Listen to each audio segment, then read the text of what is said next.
El próximo lunes se podría estar marcada la hora cero para el avance definitivo de la operación Lanza del Sur, desarrollada por la Casa Blanca.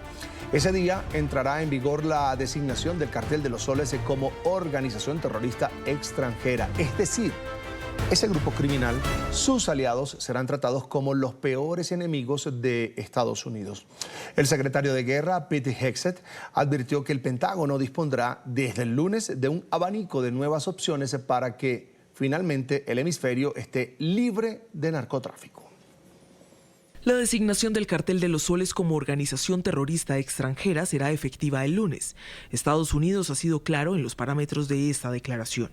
Tiene sede en Venezuela. El Cartel de los Soles es dirigido por Nicolás Maduro y otros altos cargos del régimen ilegítimo, que han corrompido al ejército, los servicios de inteligencia, la legislatura y la judicatura. El Cartel de los Soles, junto con otras organizaciones terroristas extranjeras designadas, son responsables de la violencia terrorista en todo el hemisferio, así como el tráfico de drogas a Estados Unidos y Europa. No es un líder legítimamente elegido de Venezuela. Todo el mundo lo sabe. Básicamente mintió a la administración anterior diciendo que dejaría el cargo. Simplemente no lo hizo. Él está involucrado en el narcotráfico y está acusado. Lo buscan por $50 millones. Él sabe todo eso. Nosotros sabemos todo eso. La designación ofrece al Departamento de Guerra un abanico de nuevas opciones, de acuerdo con el secretario Pete Hegseth, y que podría permitir atacar los activos de Maduro en Venezuela. Nos permite hacerlo, pero no hemos dicho que vayamos a hacerlo. La medida fue dada a conocer en medio del enorme despliegue militar en el Caribe Sur, que incluye el mayor portaaviones de la Armada de Estados Unidos contra el narcotráfico. La decisión de Estados Unidos de designar al Cartel de los Soles como organización terrorista extranjera no surgió de la noche a la mañana. Es el resultado de años de investigaciones, sanciones, acusaciones formales y una escalada que combina crimen organizado, narcotráfico internacional y penetración estatal en Venezuela. Hoy presentamos la línea de tiempo que explica cómo Washington llegó a esta decisión histórica, qué acciones se tomó y por qué este caso cambia el panorama de seguridad en toda la región.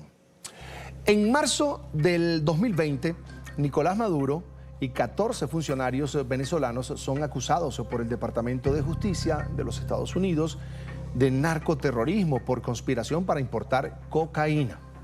¿Qué implica esto? Pues marca la acusación formal de nivel federal de Estados Unidos contra altos mandos venezolanos ligados al conocido Cartel de los Soles. Ya en marzo 15 del 2025, la Casa Blanca invoca esa ley de enemigos extranjeros y respecto al Tren de Aragua toma una decisión, que es una organización criminal venezolana alineada con el Cartel de los Soles. ¿Esto qué implica? Es un antecedente importante. Estados Unidos trata a este tipo de organizaciones como amenazas para la seguridad nacional. Pasamos a julio del 2025. La Oficina de Control de Activos Extranjeros del Departamento del Tesoro sanciona al Cartel de los Soles como una organización terrorista aplicando sanciones globales. Sanciones económicas, congelamiento de activos como parte del mecanismo de presión. En agosto del 2025, Estados Unidos aumenta la recompensa para información que lleva al arresto de Nicolás Maduro. La lleva de $25 millones a $50 millones. Esto que implica, por supuesto, más presión contra Maduro, quien ha sido señalado por Estados Unidos de ser el jefe máximo del Cartel de los Soles. En septiembre, noviembre de este año, el 2025, se amplía la movilización naval y militar estadounidense en el Mar Caribe y costa de Sudamérica. Hablamos de buques submarinos, fuerzas militares como tal, para interdicción de lanchas o embarcaciones con narcóticos, lo que se describe como narcoterrorismo. En esta fase marca que Estados Unidos se desplaza la lógica de sanciones e investigación a acción más directa, militar y operativa ya en aguas internacionales. El 16 de noviembre del 2025, el Departamento de Estado de los Estados Unidos anuncia su intención de designar al Cartel de los Soles como una organización terrorista extranjera con efecto a partir del 24 de noviembre del 2025, es decir, el próximo lunes. ¿Esto qué implica? Cambio de estatus. El Cartel de los Soles se pasa a entrar en la categoría de terror, lo que abre nuevas herramientas legales y militares para los Estados Unidos. Y el 24 de noviembre del 2025 entra en vigor, ya se los decía, oficialmente la designación como organización terrorista del Cartel de los Soles. A partir de esa fecha, Estados Unidos podrá aplicar de lleno medidas tipificadas para terroristas, congelamiento de activos, sanciones de apoyo material, prohibiciones de proveer asistencia, entre muchas otras.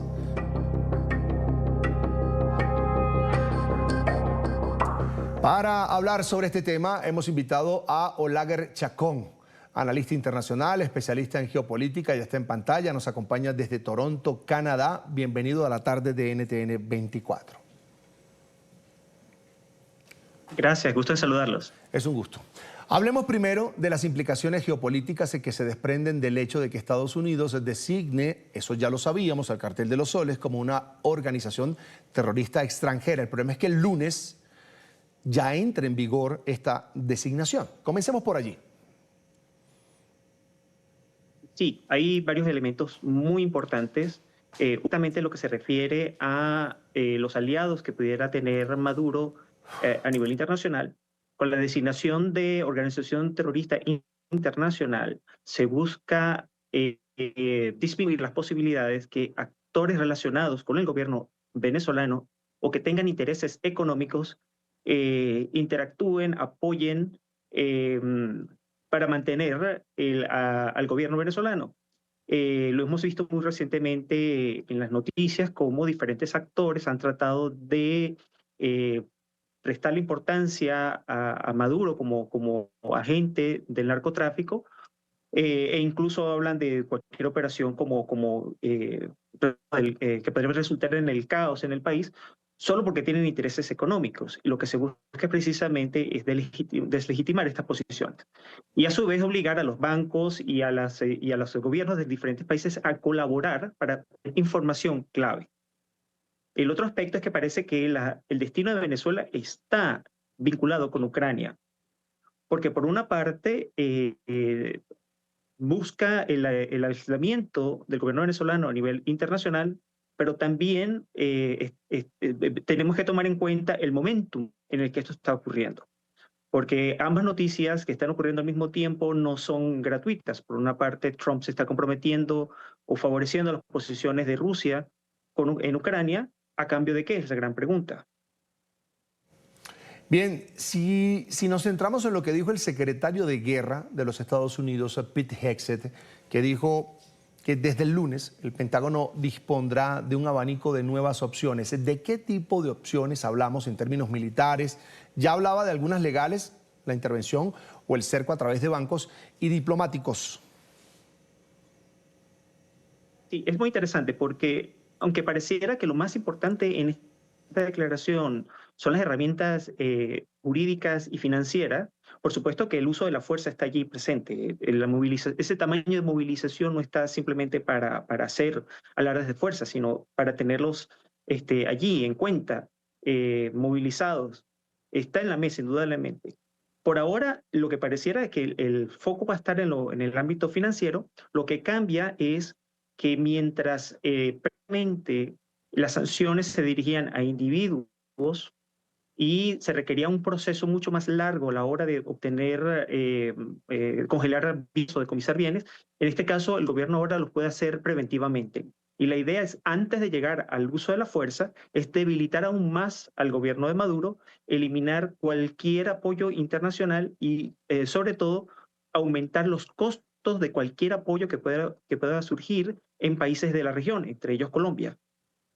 Ahora, señor Chacón, la llamada Operación Lanza del Sur ha sido presentada como un punto de inflexión. ¿Ve usted objetivos estratégicos más allá del combate al narcotráfico? Esto por parte de Washington, por supuesto. Sí, el uso de la fuerza está sobre la mesa. Lo que vamos a ver en las próximas semanas son unas escaladas. En primer lugar, repito, del ámbito financiero, pero dejando, mostrando la posibilidad de que la fuerza está allí, de forma de de romper la coalición interna. Es un mensaje muy directo a cómo está constituido el poder en Venezuela. Recordemos que desde la muerte de Chávez, los diferentes grupos que convivían alrededor de él lograron lo que podríamos llamar una entente cordiale. Es decir, colaborar, no hubo una disputa, no hubo un heredero claro, y para evitar una disputa que pudiera desangrar o debilitar, todos los grandes actores del chavismo coordinaron su fuerza. En este momento, las dos acciones, las acciones financieras y la presencia de la fuerza militar, buscan romper esa coalición y hacer ver que el costo de la cooperación es mucho más elevado al costo de la delación. Es lo que en teoría de juegos podríamos decir que estos actores tienen que empezar a velar por sus propios intereses y tratar de ver cómo maximizan la situación y evitar quedarse de último, porque el que se queda de último en la coalición, en un régimen como este, va a terminar pagando las consecuencias de su destrucción. Ahora, ¿qué consecuencias podría tener para los países vecinos una acción directa de Estados Unidos contra el Cartel de los Soles y sus aliados que están dentro y fuera de Venezuela? ¿Existe riesgo de desestabilización regional o incluso escalamiento militar? Sí, en teoría de las relaciones internacionales, lo sensato es siempre estudiar los escenarios y apuntar cuál es el peor escenario.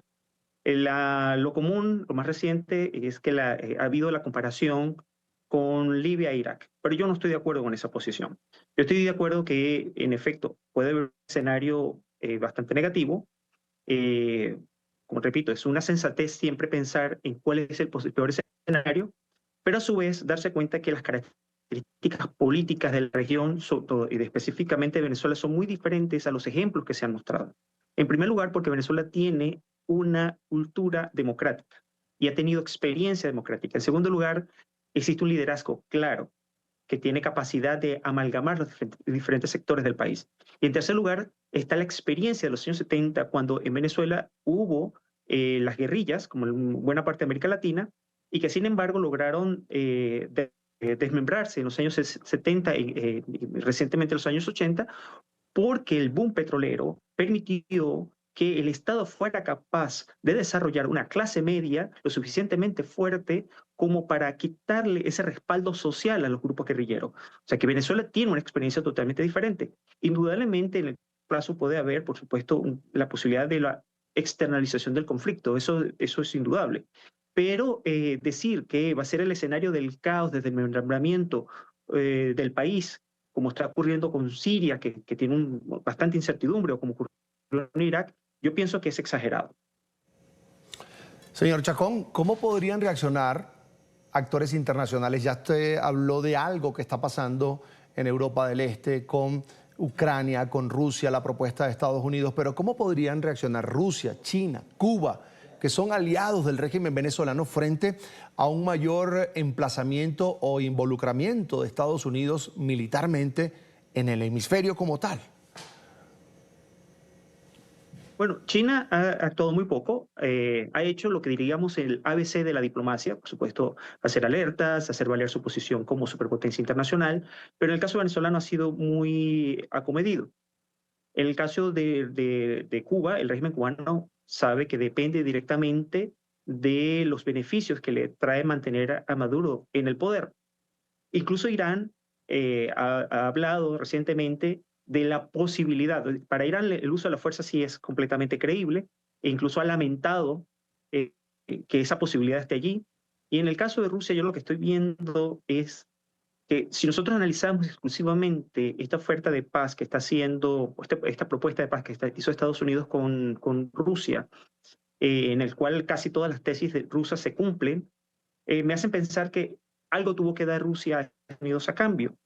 Y lo que puede ocurrir es que sea apoyo de inteligencia, es decir, cortar cualquier dependencia del armamento ruso al ejército venezolano y simplemente no involucrarse en un conflicto, entendiendo que tanto Rusia como Estados Unidos en este momento entienden el sistema internacional como esferas de influencia muy parecido a lo que vivimos en los años 60, en el cual Rusia le vendió la hipótesis a Trump de que Ucrania es su patio trasero y que en consecuencia, a cambio, le da la oportunidad a Trump de hacer lo que le parezca más conveniente en el Caribe.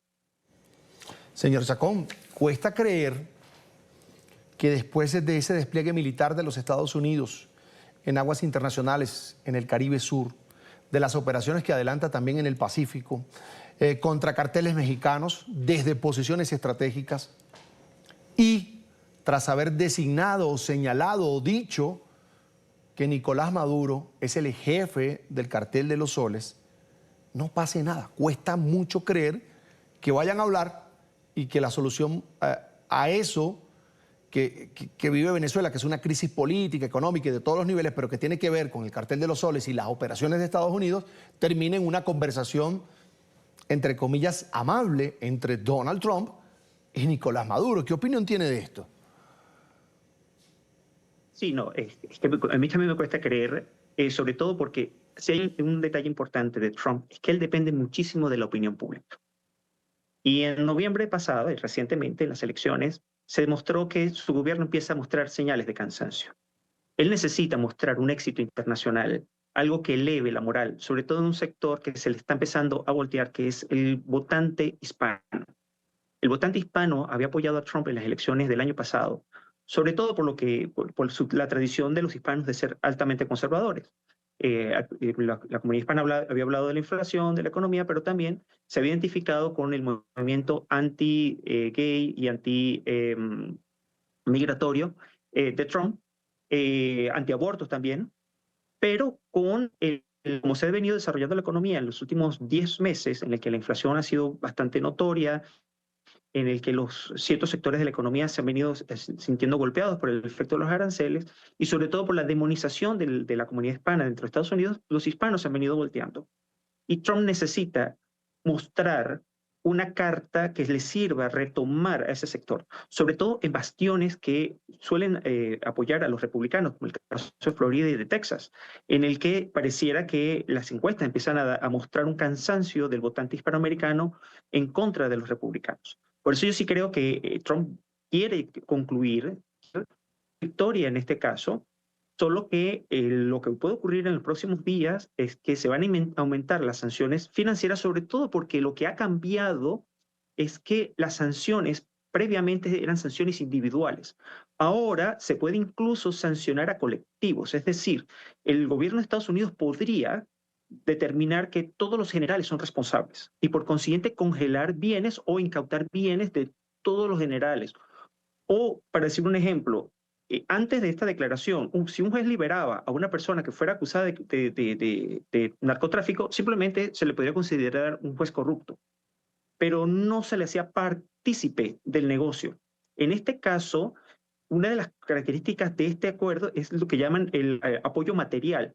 Liberar a un narcotraficante o alguien que está acusado de narcotráfico se le puede considerar desde el punto de vista de Estados Unidos como un apoyo material directo. Y ese juez y esa persona o ese funcionario público que permite esa liberación es ahora susceptible de castigo por parte de Estados Unidos.